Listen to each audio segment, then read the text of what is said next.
Cette troisième et dernière partie traitant de la lecture du disque optique est un complément permettant d'aller plus loin sur le principe du codage binaire. Tout d'abord, quelques rappels. Un bit, nous l'avons vu, constitue l'élément de base du codage binaire. Il prend les valeurs 0 ou 1. Amusez-vous avec la calculatrice de Windows, vous constaterez qu'elle permet d'écrire des nombres avec différents systèmes de codage. Ainsi, le nombre 1 suivi du nombre 0 en binaire correspond au nombre 2 en codage décimal et hexadécimal. De même, la suite 1 0 1 0 donne 10 en décimal et grand A en hexadécimal. Un octet, appelé aussi byte, est un groupement de 8 bits. Comme chaque bit prend la valeur 0 ou 1, un octet permet de représenter 256 valeurs différentes. Le codage binaire est donc simple, il permet de représenter n'importe quel nombre ou suite de lettres.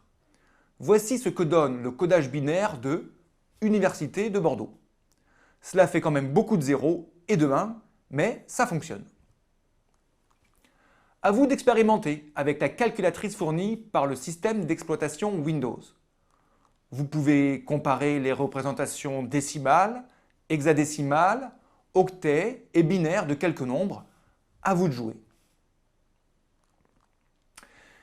Mais tout n'est pas si simple. Le codage binaire présente quelques contraintes mises en place pour limiter les erreurs. Sur le support optique, un bit est codé tous les 0,278 microns.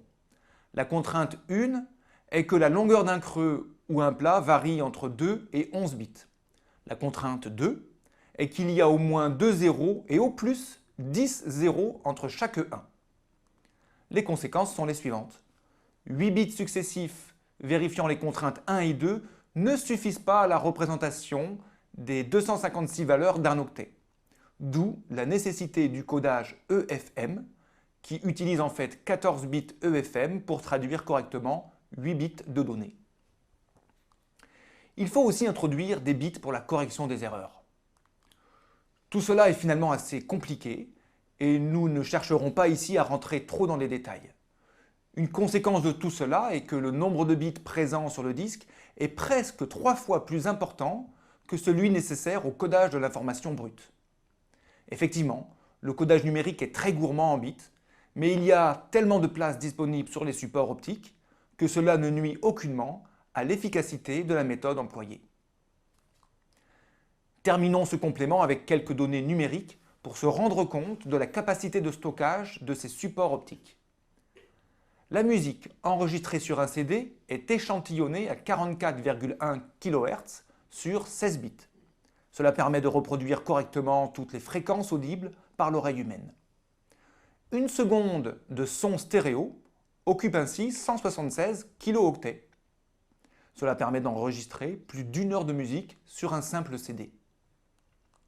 Pour la voix humaine, on peut se permettre d'échantillonner à seulement 8 kHz sur 8 bits et sur un seul canal pour un enregistrement monophonique. On peut ainsi stocker 24 heures de conversation continue sur un CD. Le disque peut aussi servir à stocker des photos ou des images numériques. En noir et blanc, un octet, soit 8 bits, permet de fournir 256 niveaux de gris possibles à chaque pixel de l'image. Cela représente environ 5 mégaoctets pour une image complète non compressée. Pour une image en couleur, chaque pixel se voit attribuer 3 niveaux d'intensité correspondant aux couleurs rouge, vert et bleu, selon le principe de la décomposition RVB.